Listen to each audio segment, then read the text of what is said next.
Bismillahirrahmanirrahim. Assalamualaikum warahmatullahi wabarakatuh.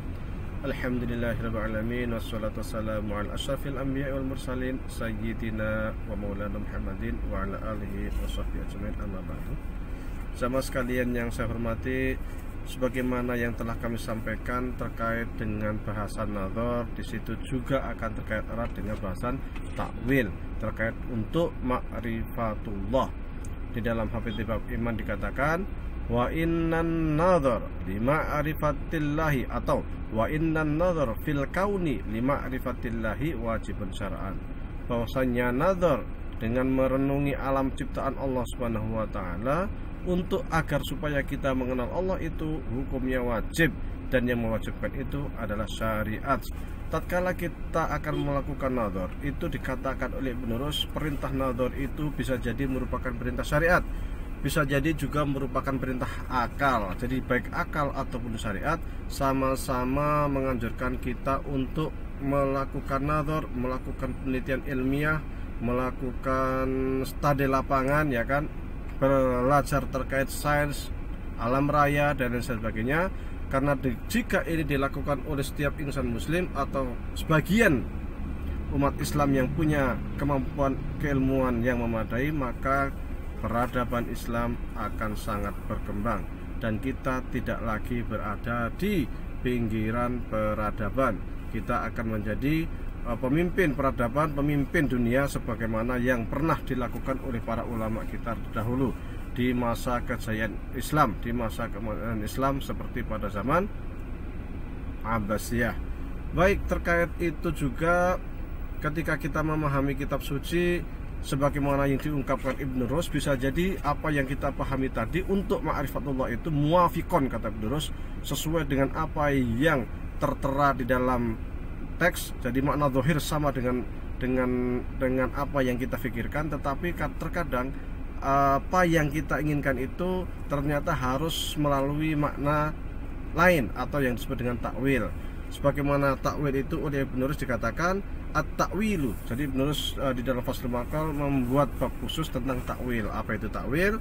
Wa makna takwilu huwa ikhraju dilalatil lafzi minat dilalatil hakikiyah, yaitu memalingkan makna hakiki dari sebuah lafal atau kata-kata ilad dilalatil majaziyah, kepada makna majazi atau kepada makna kiasan atau kepada makna metafor, min ghairi ayyukhilla dzalika bi'adati lisanil arab, tanpa itu bertentangan dengan struktur bahasa Arab atau bertentangan dengan kaidah-kaidah yang berlaku di dalam bahasa Arab.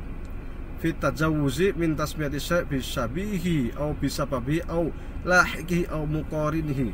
Ini disebutkan ini tentang macam-macam takwil. Karena takwil itu bisa jadi karena sebab-sebab tertentu. Contoh begini, ketika saya mengatakan sungai itu mengalir, sesungguhnya ini ungkapan takwil. Karena atau sesungguhnya ini kalimat kiasan, karena sesungguhnya tidak ada dimanapun itu tidak ada yang namanya sungai mengalir. Yang mengalir itu bukan sungai tetapi air. Air itu mengalir, tetapi sungai menjadi tempat air mengalir, sehingga disebutkan tempat tetapi yang dimaksudkan adalah sesuatu yang menempati. Pohon itu berbuah, sesungguhnya yang membuat yang berbuah itu yang membuat yang membuat pohon berbuah itu sesungguhnya bukan pohon, Allah Subhanahu wa taala yang membuat pohon itu berbuah. Tetapi seringkali kita mengatakan pohon itu telah berbuah, ya kan, seakan-akan pohonnya yang menyebabkan ia berbuah, padahal Allah lah yang menyebabkan pohon itu mempunyai buah-buahan. Hal-hal ini akan kita pelajari ketika kita membaca buku-buku sastra Arab seperti balaghah, ya kan. Balaghah nanti di sini ada bayan, ada badi, ada ma'ani, dan di situ kita akan ketemu tentang macam-macam takwil, macam-macam isti'arah, ya kan, isti'arah lafziyah, isti'arah makniyah dan lain sebagainya. Kita akan ketemu di sana. Seperti halnya ketika saya mengatakan Anda itu panjang tangan, atau Anda itu tangannya panjang. Ini hanya sesungguhnya adalah dua kata yang dibolak-balik. Tetapi meskipun dua kata yang dibolak-balik, maknanya tetap berbeda. Ketika saya mengatakan Anda tangannya panjang, ini merupakan makna hakiki seseorang bahwa tangan dia itu memang panjang. Tetapi ketika saya mengatakan Anda panjang tangan, ini merupakan bahasa kiasan bahwa Anda adalah seorang pencuri. Sesungguhnya istilah takwil ini sendiri bukan hanya ada di dalam bahasa Arab. Kata-kata kiasan, kata-kata sastra, ungkapan-ungkapan romantis, ungkapan-ungkapan yang menyentuh hati, yang ya nyeni istilahnya itu, yang mengandung sastra, ini bukan hanya ada di dalam bahasa Arab. Seluruh bahasa di dunia ini mempunyai titik kesamaan, karena sesungguhnya bahasa itu merupakan ungkapan-ungkapan kata-kata yang ia itu ada di dalam otak kita, yang kemudian keluar lewat mulut kita. Makanya bahasa dikatakan al-kalamu wal lafdzul murakabu al-mufitu bil wad'i.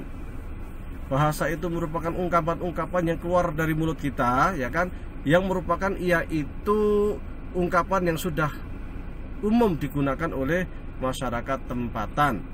Jadi kalau bahasa itu meskipun berbagai macam, ada titik-titik kesamaan, yaitu ungkapan-ungkapan yang berusaha disampaikan oleh mulut kita, dari otak kita, dari hati kita.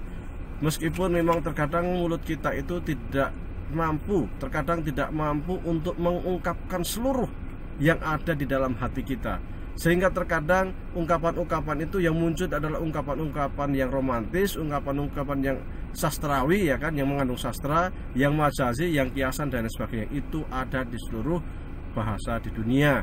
Jadi intinya adalah bahwa kita tidak dapat mengingkari adanya takwil.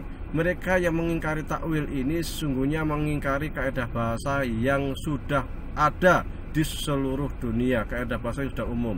Demikian, wallahu a'lam billahil taufiq. Assalamualaikum warahmatullahi wabarakatuh.